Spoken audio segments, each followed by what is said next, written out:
नमस्कार दोस्तों, स्वागत है आपका मेरे चैनल ब्लेस्ड बीइंग 2.0 में। तो चलिए शुरू करते हैं आज हम लोग साइलेंट लव का एक नया एपिसोड। सुबह आर्यन पैलेस। अश्वथ ने तिया को देखा तो वो डरकर चुप हो गई और सिर नीचे कर लिया। तिया के एकदम से चुप हो जाने पर आदित्य बोला, अरे क्या हुआ भाभी, अभी तो हंस रही थी, अचानक चुप कैसे हो गई? भाई ने आपको इशारों इशारों में डांट तो नहीं दिया? तिया उसे शॉक्ड होकर देखने लगी और वो हैरान होकर उसके मुंह से निकला, भाभी? तो उससे सब देखने लगे। दादाजी बोले, बेटा तुम मेरे पोते की गर्लफ्रेंड हो ना? ये सवाल सुनकर तिया के पैरों तले जमीन निकल गई। वह चौंक कर बोली, गर्लफ्रेंड किसकी? तिया का सवाल सुनकर अब दादाजी अश्वथ को अजीब ढंग से देखने लगे।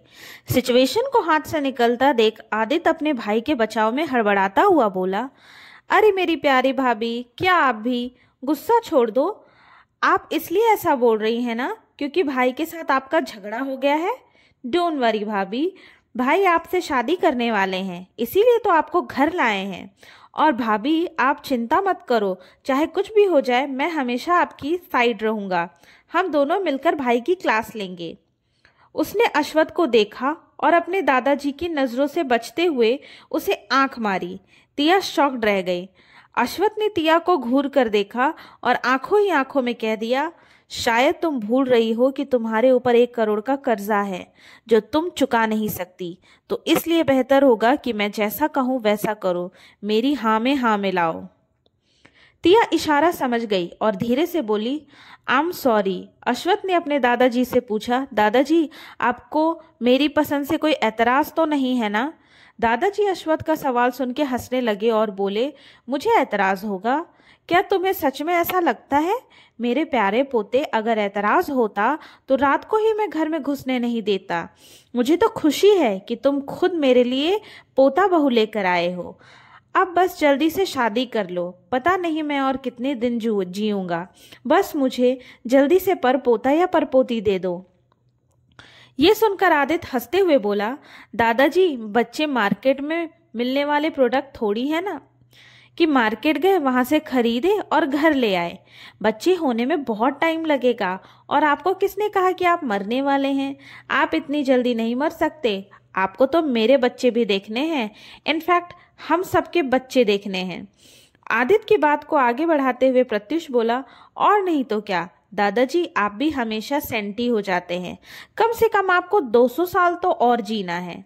अपने पोतों और बाकी सबकी बात सुनकर दादाजी के चेहरे पर मुस्कुराहट आ गई और वो बोले, अगर चाहते हो कि मैं 200 साल और जीऊं तो मेरे पोते से बोलो मेरी पोता बहू से शादी कर ले आज। ये सुनकर सब हैरान रह गए, पर अश्वथ शांत था, जैसे उसे पता हो कि ऐसा होने वाला है। दादाजी अश्वथ को देख के बोले, मैंने पंडित जी से बात की है, वो बता रहे थे कि आज का दिन बहुत शुभ है। ये सारी बातें सुनकर तिया हक्की बक्की रह गई। तिया सोचने लगी, शादी? ये क्या हो रहा है मेरे साथ? भगवान आप क्या चाहते हो, मेरी शादी? उसका शरीर ऊपर से नीचे तक कांपने लगा। अश्वथ ने उसकी हालत भांप ली और टेबल के नीचे से उसका थरथर कांपता हुआ हाथ टाइटली पकड़ लिया, लेकिन इससे फायदा कम नुकसान ज्यादा हुआ। अश्वथ के उसे छूते ही उसके अंदर मानो करंट दौड़ गया हो। उसकी घबराहट बढ़ती ही जा रही थी। अश्वथ ने धीरे से बोला, शांत हो जाओ, इतना क्यों कांप रही हो? मैं कौन सा तुम्हारी बलि चढ़ा रहा हूँ? याद रखो, I am your boss, I saved you, understand? ये सुनकर तिया खुद को नॉर्मल दिखाने की कोशिश करने लगी। उसको आदत थी अपनी सौतेली माँ और बहन के जुल्म सहने के बाद भी वो अपने पापा को कुछ पता नहीं लगने देती थी। उनको लगता था कि वो बहुत खुश है। अपना दर्द छुपाने में उसने महारत हासिल कर ली थी। अश्वथ की उंगलियों के एक्यूप्रेशर पॉइंट को दबाने लगा। अश्वथ के छूने से टिया और घबरा रही थी।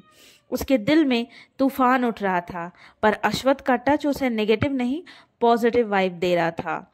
आदित्य खुशी से चिल्ला पड़ा और बोला, क्या दादाजी, क्या कहा आपने? ओ माय गॉड, मेरे भाई की शादी आज ही होगी? वाओ वाओ, मेरे भाई की शादी, पर दादाजी इतने कम टाइम में तो।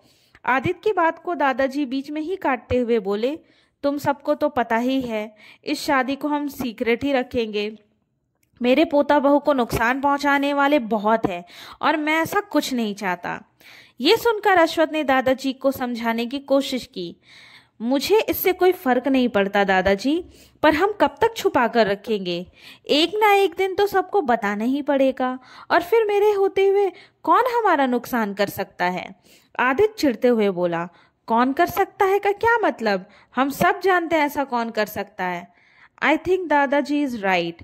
कुछ घंटों बाद आर्यन पैलेस में सब खुशी से पागलों की तरह चिल्ला रहे थे। अलग तरह की धूम मची हुई थी, लेकिन तिया सदमे में थी। उसे यकीन ही नहीं हो रहा था कि उसकी शादी हो गई थी। वो बस अश्वथ आर्यन नाम के इस तूफान की दिशा में बहती चली गई। अश्वथ ने उसे जैसा कहा वैसा ही करती गई। उनकी शादी बस कुछ लोगों की मौजूदगी में हुई। घर के सदस्य और अश्वथ और आदित्य के कुछ क्लोज फ्रेंड्स, जो फिलहाल पीकर टुन्न पड़े थे जैसे अश्वथ की नहीं उनकी शादी हुई हो। तिया हैरान खड़ी खुद को उस बड़े से मिरर में देख रही थी। वो किसी रानी से कम नहीं लग रही थी। उसने बहुत ही खूबसूरत पिंक कलर का डिजाइनर ब्राइडल लहंगा पहन रखा था। पिंक कलर उसका फेवरेट था। उसने अपनी शादी में ऐसे ही कपड़े पहनने का सपना देखा था। उसकी आंखें खुद को देखकर यकीन नहीं कर पा रही थी। वो सच में किसी राजा की रानी लग रही थी। आर्यन पैलेस के केयर टेकर ने उसे बहुत अच्छे से तैयार किया था। उसने अपनी मांग में लगे सिंदूर को देखा। उसे शादी का वक्त, अश्वथ का मांग में सिंदूर भरना, फिर फेरे, सब याद आ रहा था। उसने अपने गले में पहने मंगलसूत्र को देखा। वो इस तरह से डिजाइन किया गया था कि कोई नहीं कह सकता कि वो मंगलसूत्र है। वो एक तरह का डिजाइनर पतली चेन का नेकलेस था। उसमें डबल ए का सिंबल था। वो बहुत ही प्यारा और खूबसूरत था। वो ध्यान से उस मंगलसूत्र को देख रही थी। वो बोली, डबल ए मीन्स सर का नाम क्या है? और सोचने लगी। तभी अश्वथ बाथरूम से नहाकर बाथरोब पहनकर बाहर आया और बोला, double A means Ashwath Aryan. तिया आवाज सुनकर डर गई और हड़बड़ाकर वहीं पर गिर पड़ी। उसने सिर उठाकर देखा अश्वथ को, जो अपने बालों को सुखाते हुए उसे अजीब नजरों से देख रहा था। वो बोला, इतना डरने की जरूरत नहीं है। तुम्हारे साथ मैं कोई जबरदस्ती नहीं करने वाला। तुमसे शादी करने का मेरे पास एक सॉलिड रीजन है, और जैसा कि तुम मेरे 1 करोड़ का कर्ज हो, तो तुम वही करोगी जो मैं कहूँगा, समझी? तिया ने जल्दी से हाँ में सिर हिलाया। अश्वथ बोला, तुम कुछ बोलती क्यों नहीं?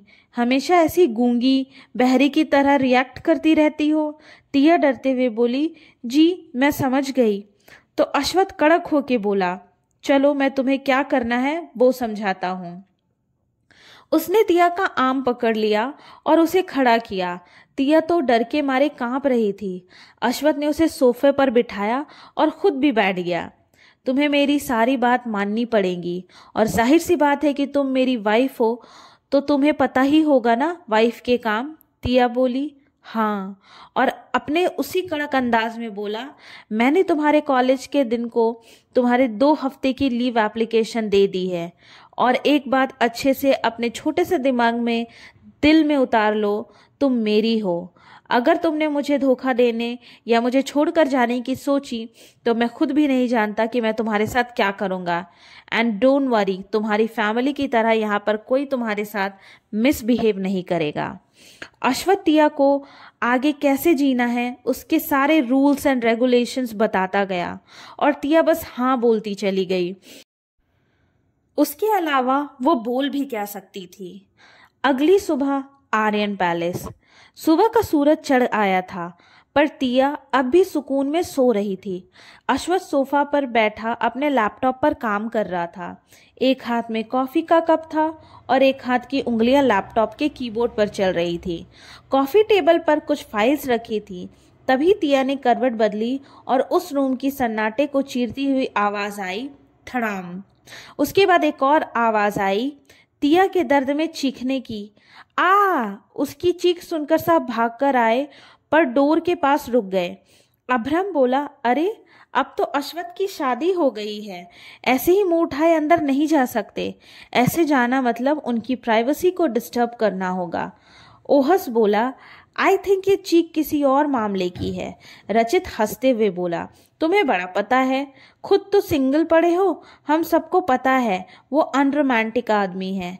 आज से पहले कभी उसकी लाइफ में कोई लड़की नहीं रही, तो खाक कुछ करेगा, उसे ये भी सीखना पड़ेगा। ओहस बोला, मत भूलो तुम भी सिंगल हो, और हंसने लगा। आखिर क्यों करी अश्वथ ने तिया से शादी? क्या ये सिर्फ चार्वी से बचने का एक तरीका था? फिर सच में अश्वथ को तिया पसंद है? क्या अपने इस नए घर में भाभी, बहू, बीवी की भूमिका निभा पाएगी तिया? जानने के लिए देखते रहिए साइलेंट लव का अगला एपिसोड। और हाँ, मेरे चैनल को